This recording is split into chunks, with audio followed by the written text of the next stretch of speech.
It's good timing about this video. Specifically, we are going to talk about the City of Fort Collins budget. We are going to talk about mobile home oversight, as well as which wheels go where.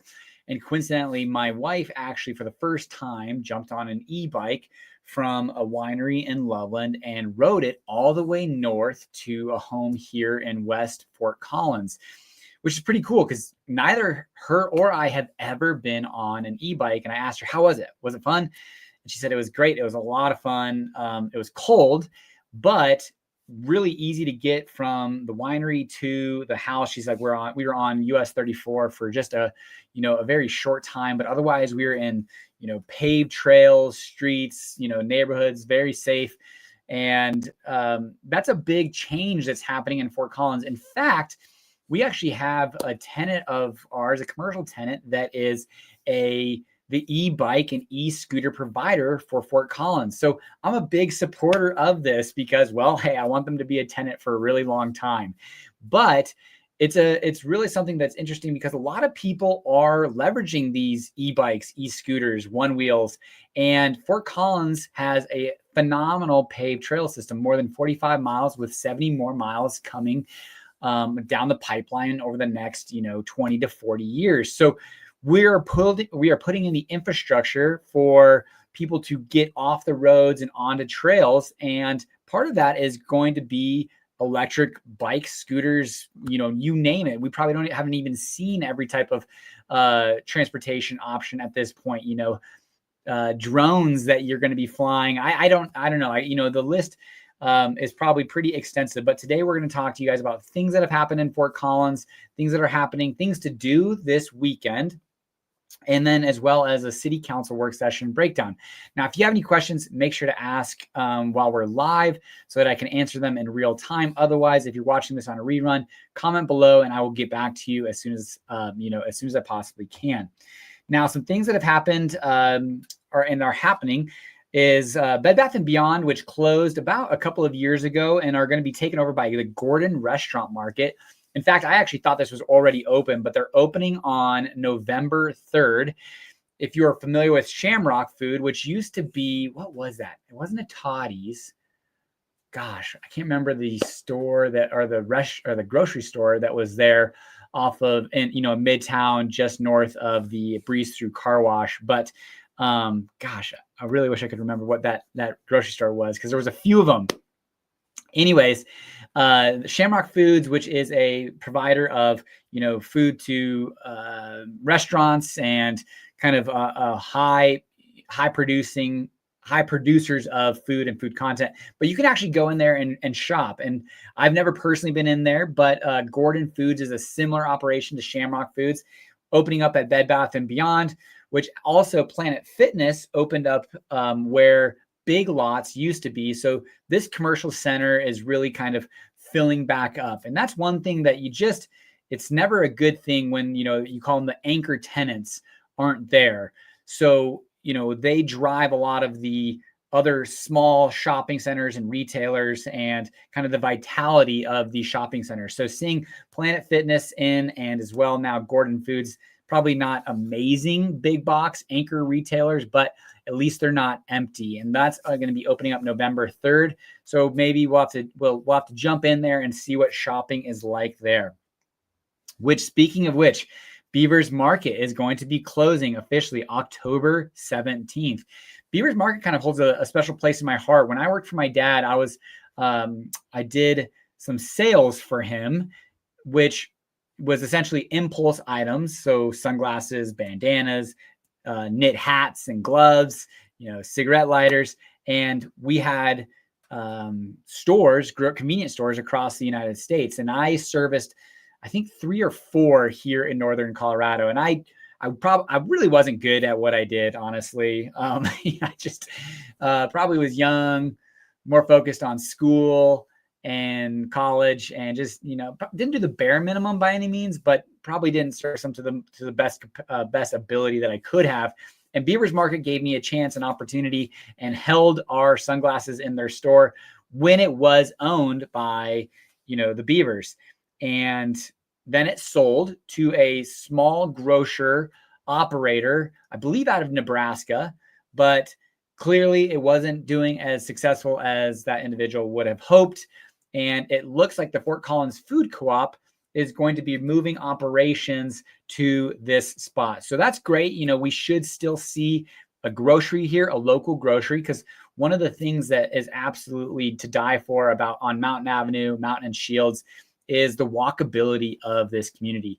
And this is one of the very few grocery stores around that area. Otherwise, you're going to be going to like King Supers on Elizabeth and Taft, or you'd be going to Lucky's over, you know, downtown. So Beavers Market really is a great place for walkability, bikeability, you know, bringing the community together. It doesn't look like that's going to go away, because one thing that's important to know about that specific operation is that use is grandfathered in. So if it were to be purchased, bought, developed, kind of like the gas station that was just to the east of this location was purchased and developed into mini townhomes, except you do have the Little on Mountain, which if you haven't been to the Little on Mountain, highly recommend it. Phenomenal food, you know, mom and pop operators, but top of the line food, top of the line prices too, but absolutely delicious. And they used some of that commercial zoning grandfathering in to be able to have that restaurant. But otherwise, this is a residential zone. So essentially, if Beavers went away and a new developer came and put in some townhomes, there would never again be any opportunity for a grocery store or anything along those lines. So seeing the Fort Collins Food Co-op making this play is pretty exciting. It'll be also interesting to see what goes in their spot off of East Mountain. This one I'm not super stoked about, but they are going to be starting the LeMay Water Project starting September 24th. So it's already been kind of going on. I haven't really seen it, honestly. So I don't know, you know, where they're going, but apparently they're going to start at Ticonderoga and move south. But this is just the initial steps of this $3 million water line replacement project on LeMay Avenue. And unfortunately, that's kind of like a major thoroughfare for me heading north.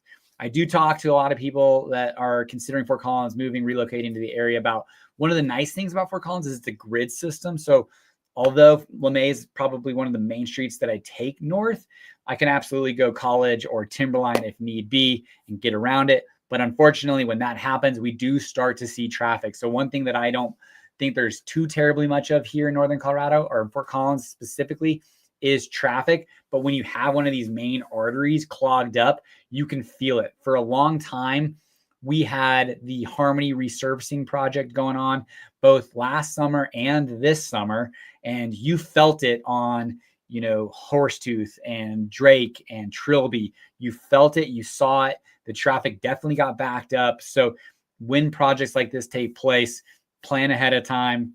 Make sure you give yourself a few extra minutes, but that project is kind of taking its initial steps. You know, CSU is always the backbone of Fort Collins. Colorado State University is always the backbone.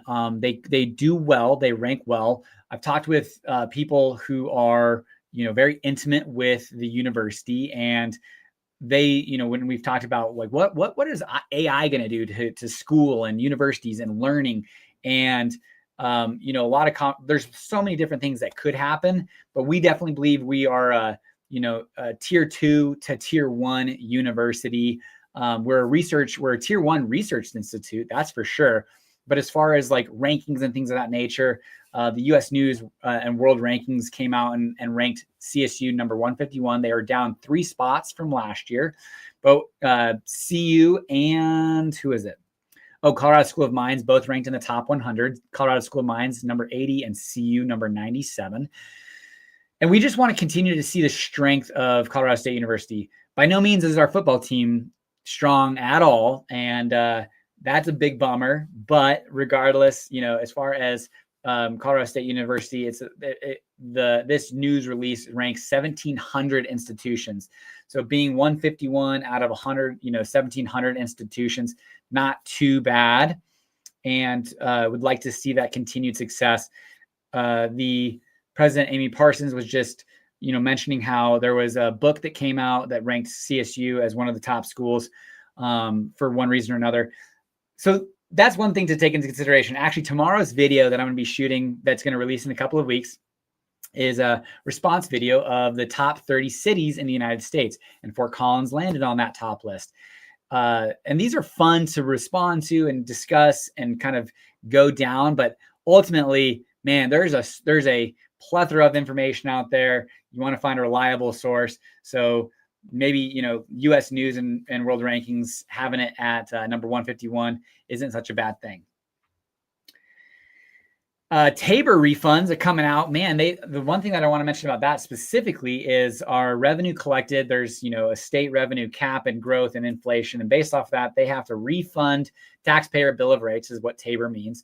And in Colorado, they've got to refund anything that's collected over than that.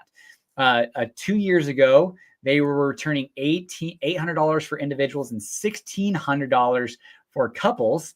And this year, they're going to be refunding $20 to $62. So definitely a nothing burger. Hopefully you weren't, budgeting that in as far as something that you were looking forward to or needing. But, across the state, we'll be talking about that here shortly. Budget revisions. The Colorado economic forecast came out. They are definitely expecting revenues to be decreasing on sales tax, among other things. And, Tabor is definitely seeing that as well. Our revenues collected at the state level are not what they've been over prior years. Let's see here. I always tell this story, bears in Fort Collins, Northern Colorado, down in the Front Range, especially along the northwest side of Fort Collins. I don't think I've ever seen a bear even in Fort Collins. It's funny. I had clients that moved here from Chicago and they said, Patrick, I guess I'm a true Coloradoan now. I saw a mountain lion. I was like, I said, you're more Coloradoan than I am because I have never seen a mountain lion and pretty happy that I have not seen that.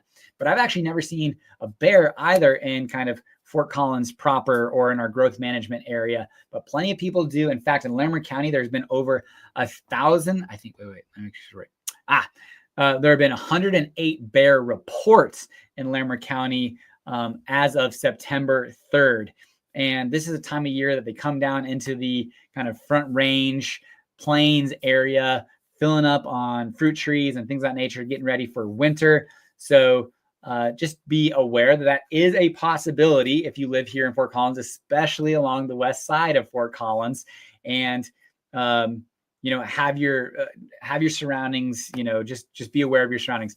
We've got some good friends that live on the west side and they've got a Ring doorbell, and a bear walks up to their door and then walks back. And it's just kind of cool to see on the Ring doorbell. Probably wouldn't be cool to see if you opened the door to see that, but hopefully you got that notification that says somebody is at the front door. So, all righty. Jumping into our last two things before we get to our city council work session.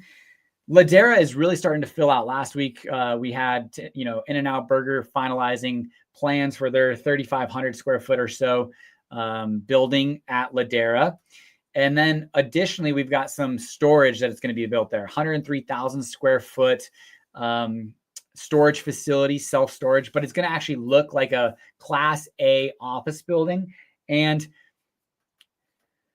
I don't know, how I feel about storage. I got a friend who, or an acquaintance that runs a storage building and management and capital fund raising storage company, and they are absolutely killing it. They're across the United States.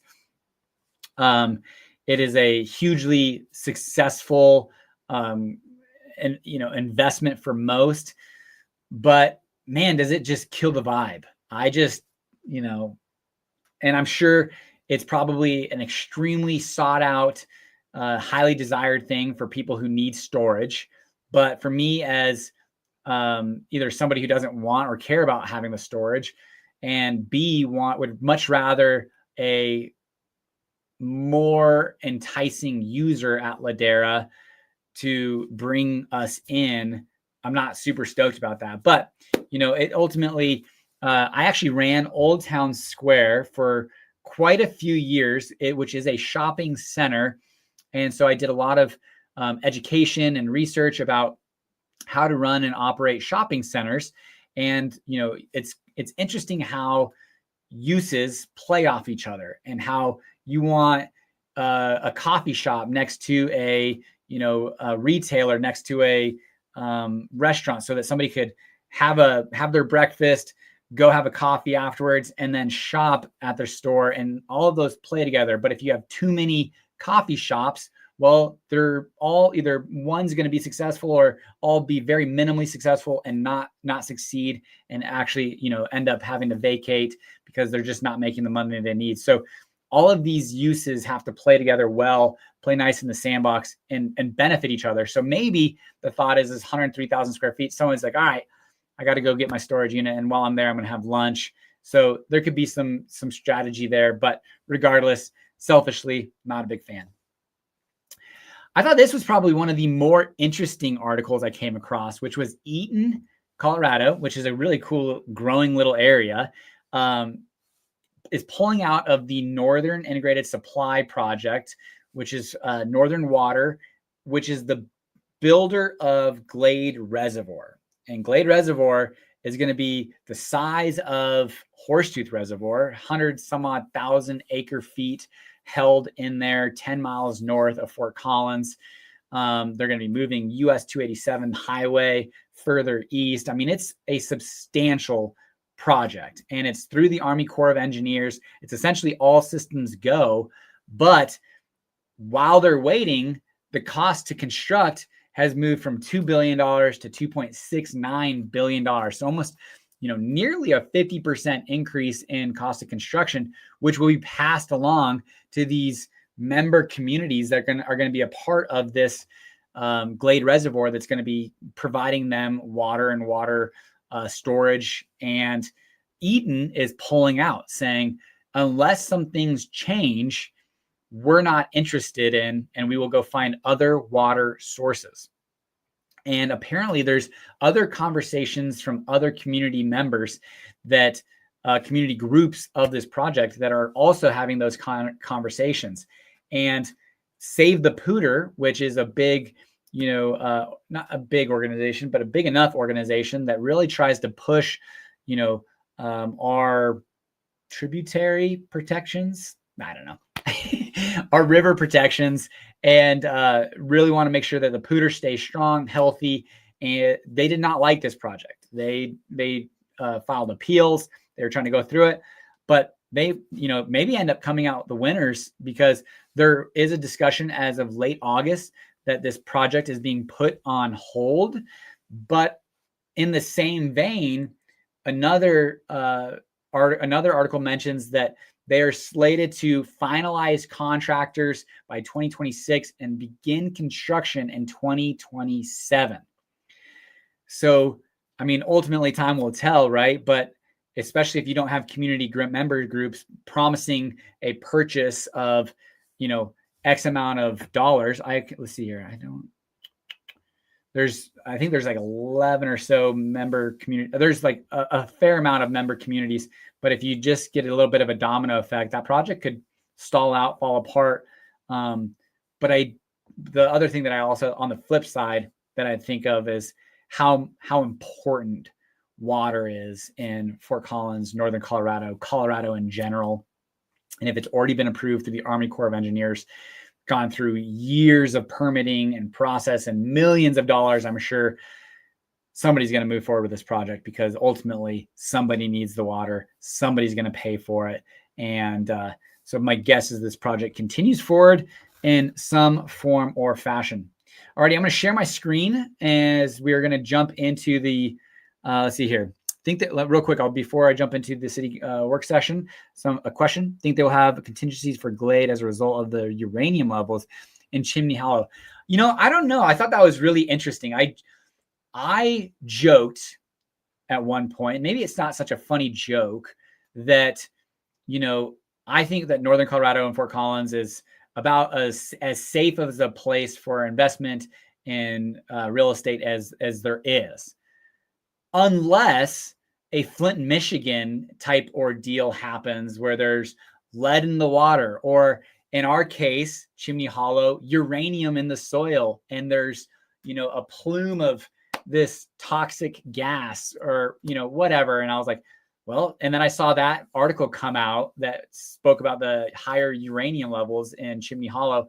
I'm sure it's something that's been discussed within inner circles at Glade Reservoir, but I don't know, from my understanding, like they've already done all of their preliminary work and making sure that everything is dialed in for this project to go forward.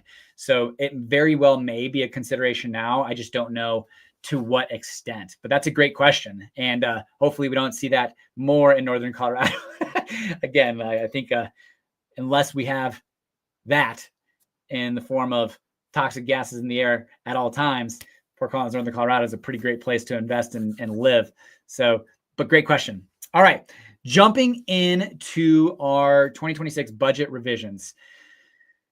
When I first started to hear this, I'm going to share my screen. When I first started to hear this, I was kind of like, why are we talking about this? Our building permits, our building permits are up big, and we're actually above of our budget this year. But,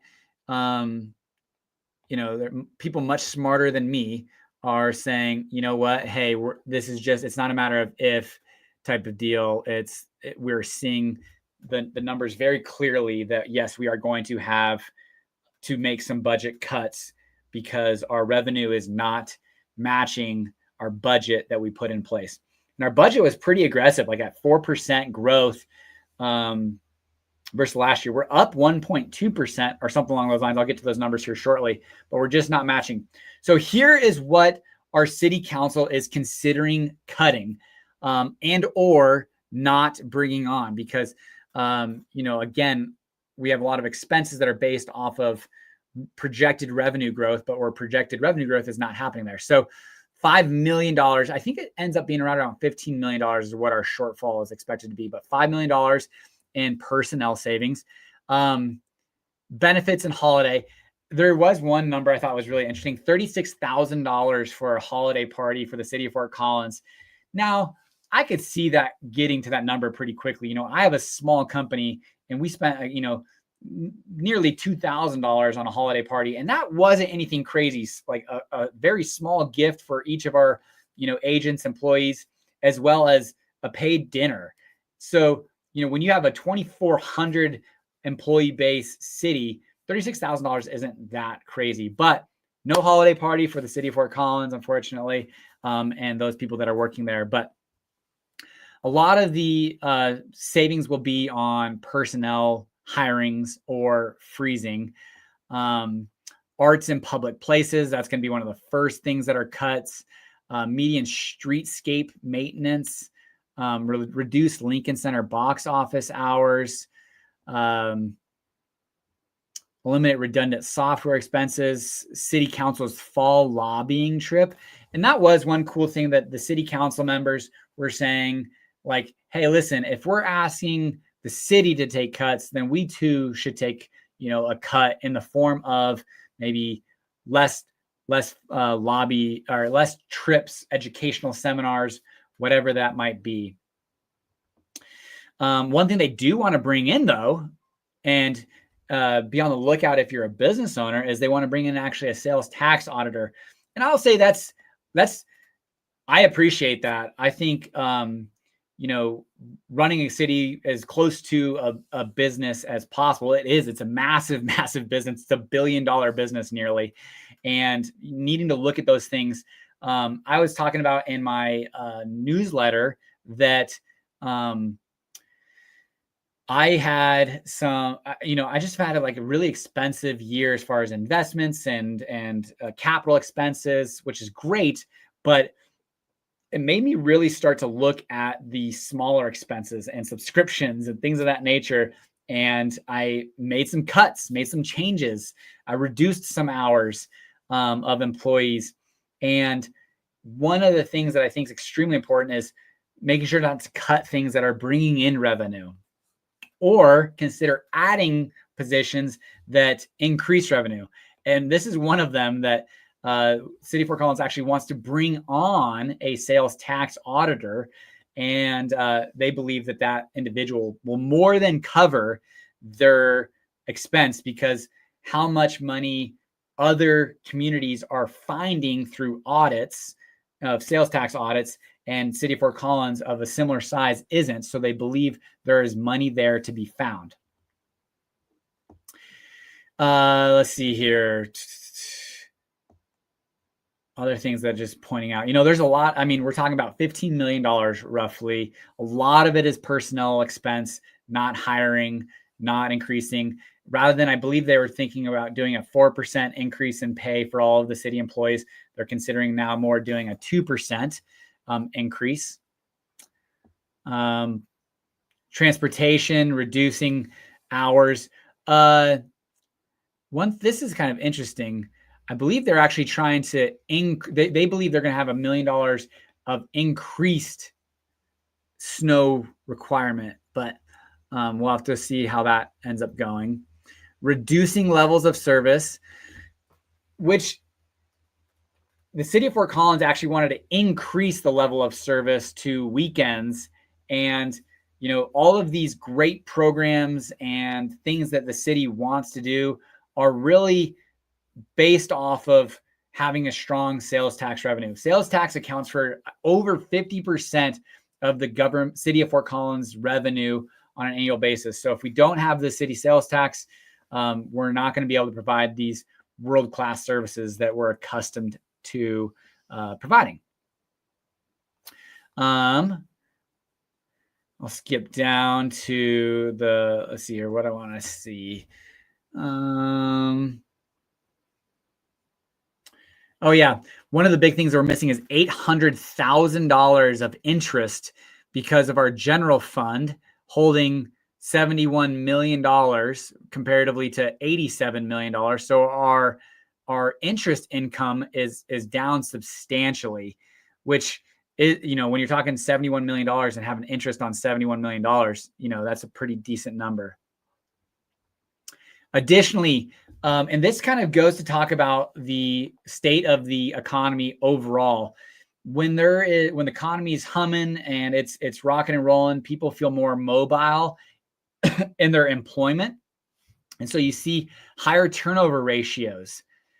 But in the economy we're currently in, people are kind of hunkering down and wanting to protect themselves and keep what they've got. So our turnover ratio is only at 4%, which for the City of Fort Collins, the reason why that's important is because, well, with turnover, you could potentially hire at a lower income level versus somebody who's been there for 10 years and, continually is already a high income, but now they're going to get a 2%, 3% raise. And you're seeing a substantial expense pressure comparatively to bringing somebody on that's only got 1 year experience, and you don't have to have nearly the income level for that. So that's kind of important to watch. As you can see, we're $4.3 million over budget, but we're $1.7 million under budget from sales tax. All of their calculations are showing that right now we're $1.9 million under budget without the one-time revenue, including both sales and use tax. This is just interesting looking at neighboring cities. Loveland, shoot, I mean, I love Loveland, Sweetheart Winery that I just dropped my wife off to, was a cool place. There are some cool renovations and developments that are happening in around Loveland. Loveland's getting a lot of development interest, but man, between having lower city sales tax, which is great until it's not, and you start to see some things get a little bit, tired and worn down, and then Loveland, now is having 2.4% decrease in, their budget shortfall. I probably should watch Loveland City Council to see what the heck are they trying to do. But like a neighboring community like Windsor, kicking butt, man, just growth out the, wazoo above what their 2025 budget was, which is awesome. In Fort Collins, our budget was 4.2% growth, but we're only at 1.2% growth. So still growing, just not at the pace we would like to see or expect. Really, a lot of these budget cuts are going to be coming in 2026. We're Q4 2025. So we're going to see a lot of these budget cuts in 2026 while we are creating the budget for 2027 and 2028. We create a 2-year budget. That's our 2-year budget cycle. So the budgets we created in 2024 for 25 and 26 will now be updated, biannual update, whatever, I can't remember exactly. So we'll update for 2026 and then do a big update for 2027 and beyond. Yep. Okay. The next page I want to get to is mobile home park oversight, page 73. So in Fort Collins, there are 10 mobile home parks, but in the growth management area, there's an additional 14 mobile home parks. So there are 24 mobile home parks total. And, they are what's considered a naturally occurring affordable house type. So this would be, little a affordability. So there's big A, deed restricted, or intentionally built affordable housing, and then little a affordable housing. So rent subsidies, mobile homes, naturally occurring affordable houses. But this is a population of people. And in Fort Collins, the 10 mobile home parks equate to about 1,400 properties, which, that's a lot of people living there. And these are vulnerable populations that, are very income restricted. And there's not a lot of oversight on these mobile home parks. The way that they phrased it that made a lot of sense to me was these are really like single family detached homes that are operated like a multifamily complex, but have almost no oversight from the city. So like it's private water infrastructure and streets and trees and water quality and different things, which we'll get to. I'll kind of show you guys here in a second. But the city of Fort Collins wants to put in plans to protect these kind of vulnerable populations.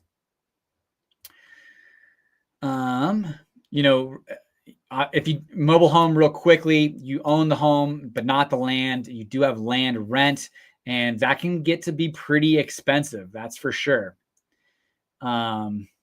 Here are the 10 communities within the Fort Collins proper. It does not show the 14 out within. Oh, actually it does. This, I believe, is actually our growth management area. Excuse me. And the gray is the city limits. There we go. So the gray is the city limits. The blue line is the growth management area. Between the two, there's 24 total communities and 3,500 home sites. So a significant amount of people that don't have a lot of protections.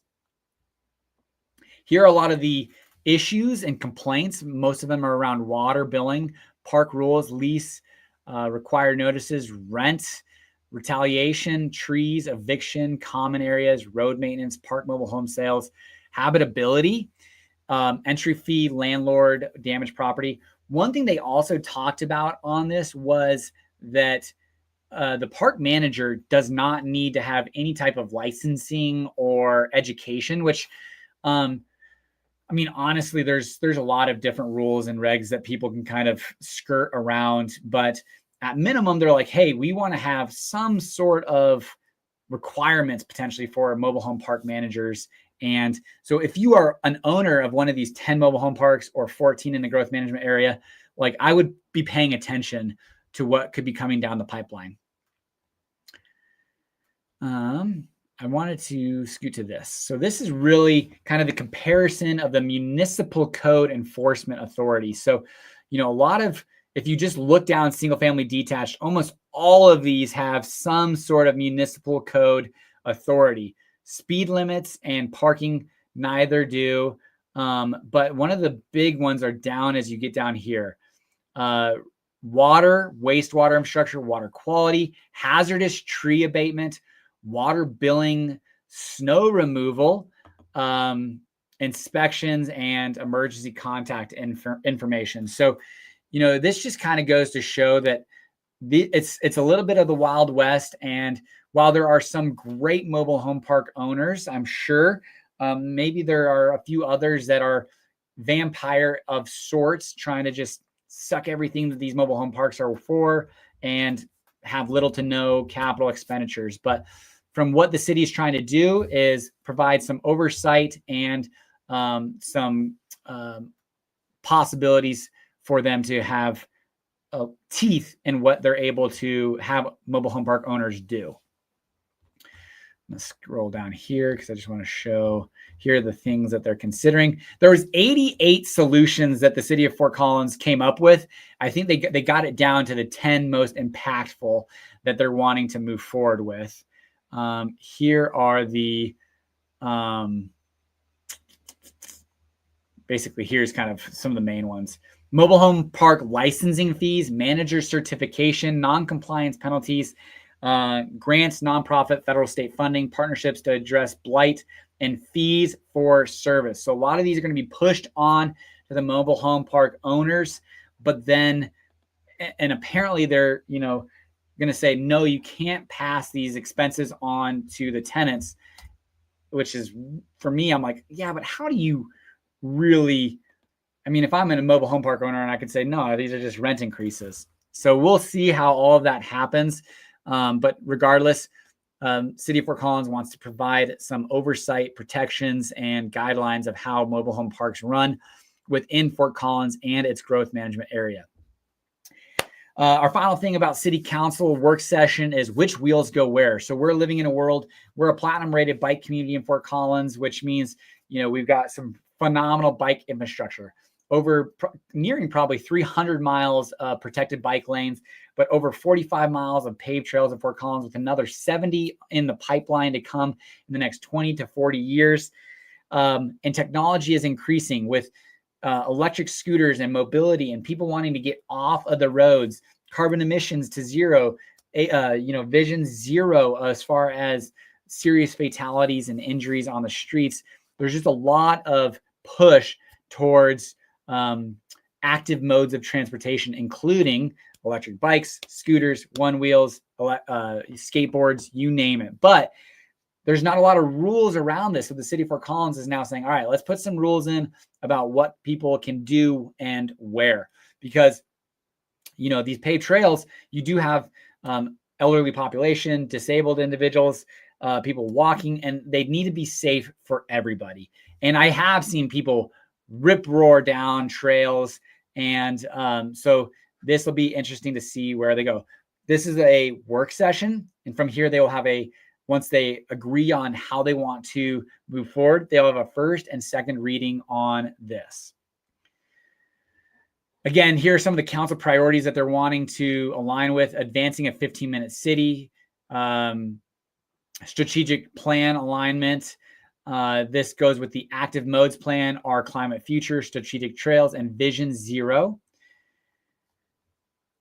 Again, council feedback, draft ordinance, first and second reading by 2026. Now, one thing I don't understand is the difference of categories from e-bikes, e-scooters, lightweight electrical vehicles. So there will have to be some kind of clarification, but essentially these are what are going to be okay. All of these under 20 mile per hour lightweight electrical vehicles and human power vehicles. So all of these will seemingly, from my understanding, be okay on paved trails, sidewalks, streets, and crosswalks. What won't be is things that go over 20 miles per hour or have a 750 watt or greater motor. There was 1,500 surveys sent out, had responses to it.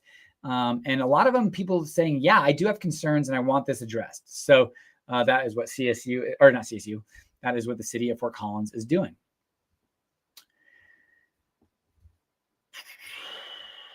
Here are some of their options. So here's what's currently allowed and here's what they are exploring. So my understanding is for both human-powered vehicles, bikes and e-bikes, and skateboards, roller skates, and lightweight electrical vehicles, they're all going to be allowed in everywhere except dismount zones. Currently, at crosswalks, there are some dismount requirements, But along what they're exploring is everywhere is going to be allowed to ride except in the dismount zones. And then on streets, everything will be allowed as well.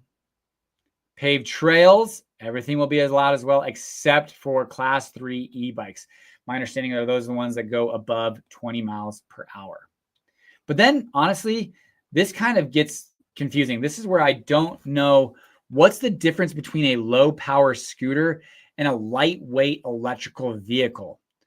So if you have that answer, they didn't really answer it for me on the work session. I would love to hear what the heck a low-power scooter is, because this got confusing. It looks like they're going to be allowing these everywhere on paved trails, sidewalks, streets, except for dismounting in specific zones for these 20 mile per hour lower electric vehicles. Okay. And that is really about it on the electric, which wheels go where. So I'd love to hear, do you ride electric bike or scooters? Do you enjoy it? Because I would say after Janae went out there and did it, it made me kind of, think maybe we should do that. I mean, we have easy access to Fossil Creek Trail, which connects to the Mason Trail, which we also have connections to the Power Trail, gets us north and south pretty easily, Spring Creek, Fossil Creek. And, with kids, that could be really fun. We actually jumped on our bikes this weekend. It was beautiful out, and rode down the Mason Trail just a bit to go grab some lunch and then rode back. So I don't know if you're a big fan. We've got a lot of friends that do. I do know that they're very dangerous. One thing, I will show this real fast because I didn't have it on the screen, that is important to realize is they are dangerous. Okay. So if you have an electric bike or electric scooter, please wear a helmet at minimum. And please understand that they are dangerous, because here is something that's super interesting. Here's my blog post that I posted today, and I will zoom in on it. But there was actually a fatality between 2019 and 2023 with micro mobility. And we had 2 serious injuries, 12 minor injuries, not a ton. Don't get me wrong. We have about 6.4 per year, but I do know, they are dangerous. I've had a friend who had an e-bike slip out beneath him, broke some ribs, was on the sidelines for a while. So just please, if you're riding electric bikes or scooters, wear a helmet, be safe. Finishing up today, we are going to go about what is there to do this weekend. And there is some things. Windsor Half Marathon, Windsor Marathon, 10K and 5K, October 5th at essentially, what is that? Water Valley, Pelican Lakes. The 11th annual Tour de Corgi. I have never personally gone down to see the Tour de Corgi, but apparently there are a ton of corgis down here. So if you're looking for something funny, fun, entertainment, Civic Park, October 4th, 9 a.m. to 2:30 p.m. First Friday art walks, Friday, of course, first Friday, 6 to 9 p.m. downtown. So if you're into that or wanting something to do, first Friday of every month, there is an art walk. And then finally, a community barbecue put in by Nick's Butcher at New Belgium Brewing. I think it's like $5 for little tasters, but if you're looking to go taste out some barbecue competition, October 4th, 12 to 5 p.m. That is all I've got for you guys this week. If you guys have any questions, I'll stick around just for a couple minutes. And that's kind of where we're going. I'm actually really excited about this week. I've got a couple of appointments and meetings, and we're moving into the fourth quarter of 2025, which should lay the groundwork and foundation for a successful 2026. So if that's what you're looking forward to and planning, let me know what you're doing to really set yourself up for a successful 2026. Now, don't get me wrong. I don't want to throw away 2025. We got 3 months left. We got Thanksgiving, Christmas, all that kind of stuff. But it's an exciting week for me, and I'm thrilled to really kind of set my path forward. 2025 was a huge success in some areas, and not so successful in other areas. So got to make some changes, make some alterations within the business operations. But those are what make being a business owner fun, is you can kind of try things, keep things that work, get rid of things that don't. I don't see any questions or comments. So I appreciate you guys watching. And until next week, everybody, take care. Oh, I did have a question. I've been doing this weekly live every Monday at 12 p.m. Mountain Standard Time. I asked the community if it'd be better if I did it weekdays at 9 a.m., weekdays at 5 p.m., Sundays at 5 p.m., or keep it the same, because I think we got up to about 10 people today watching live all at the same time. So I want to be able to provide that opportunity for people to ask questions live, be here live. And if it's a different time than 12 p.m. Mountain Standard Time, feel free to comment and or vote. All right, guys, have a great day. Take care.